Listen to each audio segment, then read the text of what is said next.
Shalom saudara yang dikasihi Tuhan, selamat pagi, senang, bahagia rasanya karena masih bisa menyapa saudara di pagi ini.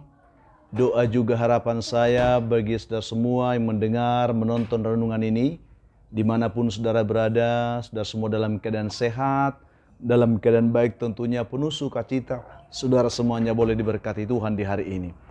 Puji Tuhan, kita kembali bersyukur karena kita masih diberi anugerah hari baru pagi ini. Tentu dengan berkat Tuhan yang baru yang bisa kita nikmati di hari ini.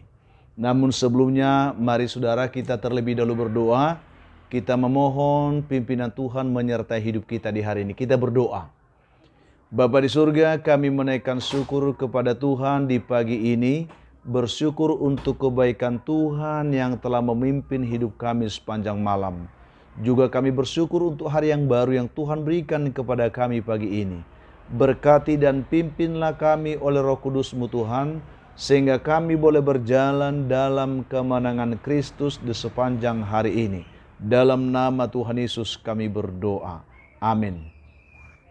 Saudara yang dikasihi Tuhan, firman Tuhan yang akan kita renungkan pada pagi hari ini terambil dari kitab Injil Lukas pasal 19 ayat yang ke-10. Saya akan bacakan firman Tuhan ini, demikian bunyinya untuk kita pagi ini. Sebab anak manusia datang untuk mencari dan menyelamatkan yang hilang. Ini yang akan kita renungkan pada pagi hari ini. Topik renungan kita pada pagi hari ini adalah Tuhan datang untuk mencarimu.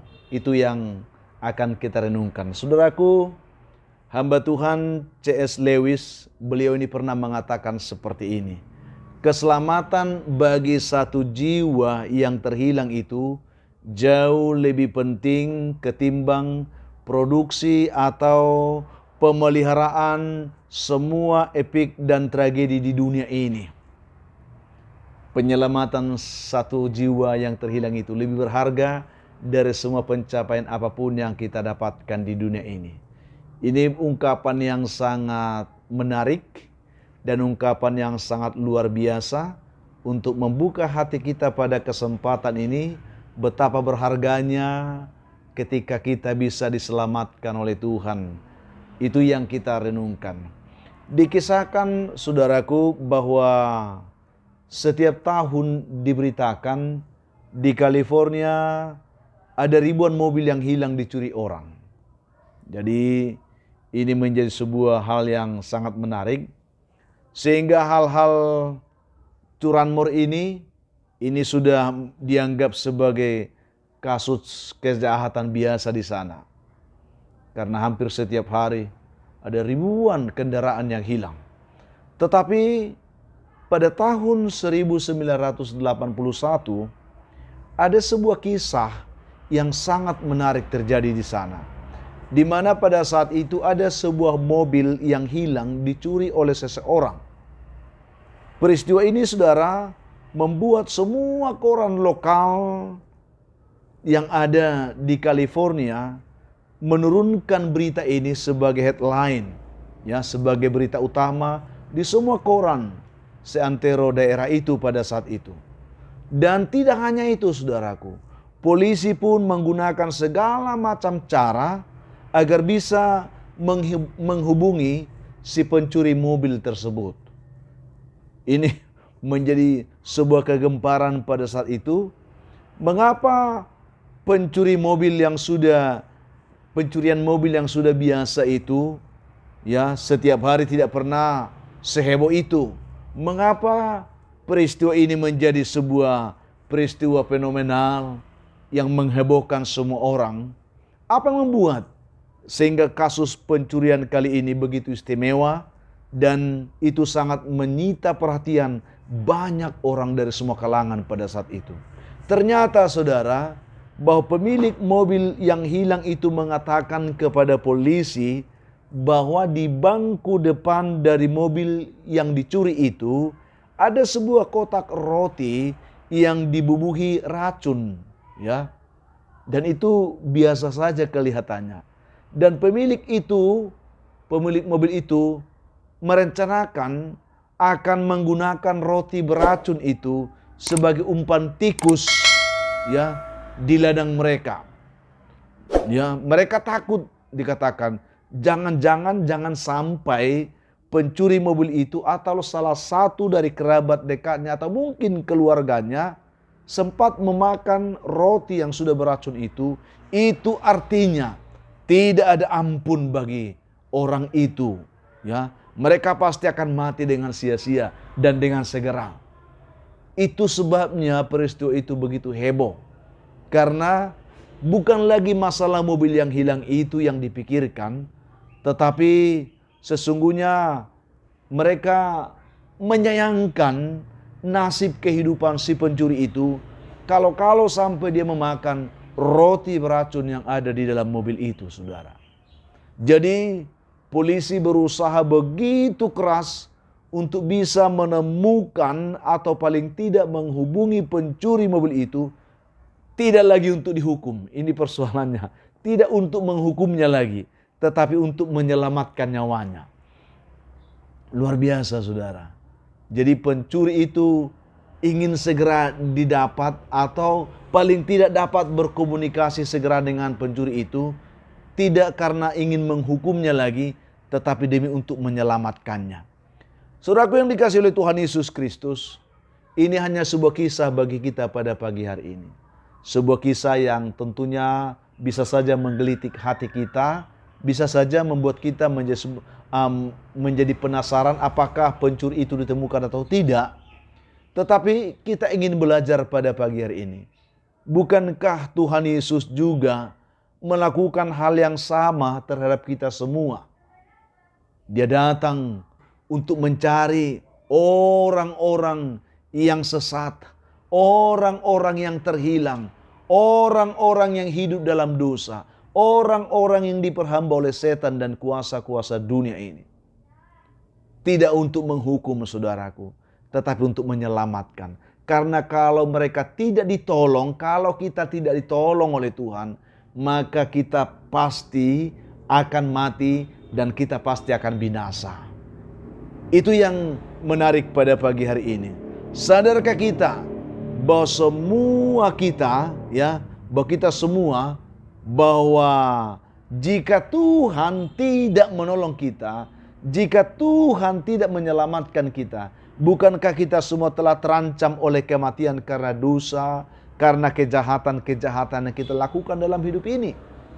Kita pasti akan binasa dengan percuma, dengan cara hidup yang seperti itu, kalau Tuhan tidak mencari kita, kalau Tuhan tidak bersegera menolong, menemukan, dan menyelamatkan kehidupan kita.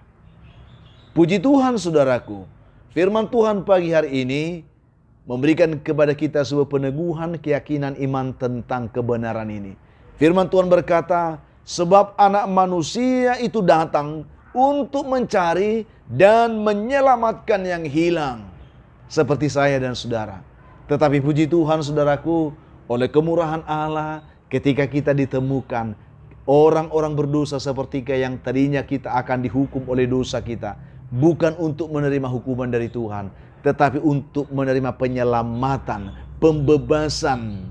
Itu yang kita terima, bukan penghukuman. Untuk menyelamatkan kita dari hukuman kematian. Dia datang mencari kita, dia datang menyelamatkan kita, supaya kita beroleh keselamatan dan beroleh kehidupan di dalam Tuhan. Karena itu, saudara, kalau kebenaran ini saat ini berbicara kepada saudara, mungkin saudara merasa hidup dalam kegelapan dosa. Mungkin saudara hidup diperhamba oleh keinginan hawa nafsu daging saudara, yang terus membuat saudara terkurung di dalam kegelapan dosa tersebut.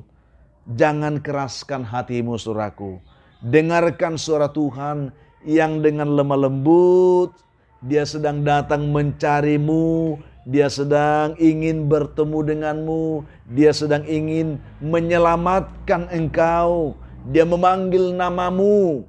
Ingat, Ia mencari kita, saudaraku, bukan untuk menghukum kita karena kejahatan kita. Sekali lagi, Dia datang supaya kita sungguh-sungguh bisa ditolong, sungguh-sungguh bisa diselamatkan, sehingga kita bisa terbebas dari hukuman dosa itu, kematian yang kekal di neraka. Kita ingin dibawa pulang. Kita ingin dibawa bersama-sama dengan Tuhan kepada kehidupan, kepada kebebasan, kepada kemerdekaan untuk menikmati hidup sepenuhnya di dalam Tuhan.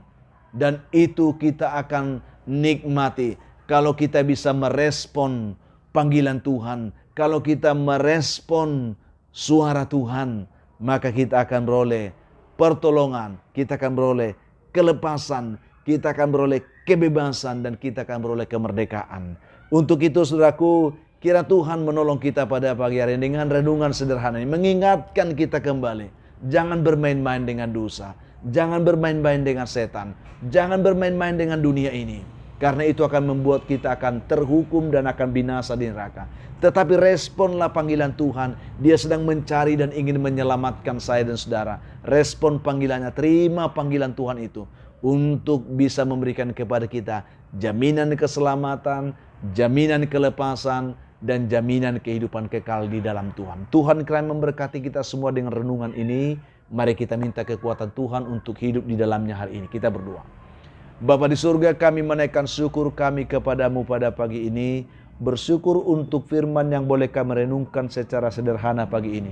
Kami sadar bahwa pengertian kami terbatas, tetapi kami tahu Tuhan akan menolong sehingga kami boleh memahami kebenaran ini, sehingga kami boleh merespon betapa Tuhan mengasihi kami. Engkau datang mencari dan ingin menyelamatkan kami. Bagi kami yang saat ini masih sedang hidup dalam kegemaran berdosa, hidup dalam hawa nafsu duniawi, kedagingan kami, bahkan diperhamba oleh setan, kuasa-kuasa kegelapan yang membuat kami tertuntun kepada kebinasaan dan kematian kekal di neraka.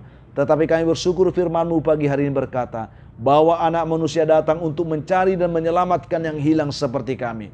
Berkati umat Tuhan yang mendengarkan renungan ini, supaya setiap kami merespon panggilan Tuhan, suara Tuhan, sapaan Tuhan pada pagi hari ini. Sehingga kami boleh diselamatkan, dilepaskan, dan dimerdekakan oleh Tuhan. Berkati umat-Mu saat ini semuanya, yang lemah dikuatkan, yang jatuh diangkat, yang berbeban berat diberikan kelegaan, yang putus asa beri harapan Tuhan, yang sedang berduka dihiburkan Tuhan. Hamba doakan bagi mereka yang bergumul karena sakit penyakit, Tuhan berikan mereka pertolongan, ulurkan tangan-Mu Tuhan, jamah mereka pulihkan dan sembuhkan dalam nama Tuhan Yesus. Hamba doakan bagi anak-Mu yang mencari pekerjaan hari Tuhan berkati, yang mengharapkan jodoh diberkati Tuhan, yang mengharapkan keturunan Tuhan berkati buah kandungan mereka. Anak-anak kami dalam pergumulan pendidikan Tuhan berkati dan pimpin mereka senantiasa dalam roh takut akan Tuhan, karena takut Tuhan adalah permulaan hikmat dan pengetahuan. Berkati juga setiap rumah tangga, biarlah damai sejahtera Tuhan dan kasih Kristus melawat dan memimpin setiap rumah tangga sehingga ada sukacita dan kemenangan bersama Tuhan. Hamba juga doakan umat-Mu yang hari ini bersukacita karena berulang tahun, penuhkan sukacita mereka, ajar mereka bersyukur karena itu adalah kehendak Tuhan bagi setiap kami hari ini. Berkati juga ada begitu banyak umat Tuhan hari ini yang mendengarkan renungan ini. Mereka sedang dibelenggu oleh pergumulan persoalan kehidupan yang sulit dan yang berat, dan bahkan oleh kuasa setan, kuasa gelap. Izinkanlah mereka boleh merasakan kuasa Tuhan, dilepaskan, dibebaskan, dan diberkati dalam nama Tuhan Yesus. Amin. Saudaraku yang dikasihi Tuhan, apapun keadaan hidup yang sudah hadapi hari ini, tetap semangat, jadi kuat dalam Tuhan, bersukacita senantiasa, dan mengucap syukurlah atas segala sesuatu karena itu dikehendaki Tuhan dari hidup saudara di hari ini. Kalau saudara mempunyai beban, pergumulan hidup yang berat dan memang saudara rindu didoakan, hubungi kami saudaraku di nomor telepon yang tertera di layar saudara. Kami siap membantu mendukung saudara di dalam doa. Itu komitmen kami. Bantu juga kami untuk selalu mau membagikan renungan ini, karena ini menjadi penyemangat bagi kami untuk tak berkarya saudaraku. Bantu kami untuk membagikannya kepada sebanyak mungkin orang bisa menonton. Juga berikan komentar yang baik di YouTube kami. Juga bagi saudara yang belum melakukannya, tekan tombol like, juga subscribe sebagai bentuk dukungan saudara untuk pengembangan pelayanan. Akhirnya saya Pendeta Linti Dongoran, Pendeta di GKP Jemaat Khusus Horizon Medan, menyampaikan sampai jumpa di kesempatan lain. Tuhan Yesus memberkati kehidupan saudara di hari ini. Shalom.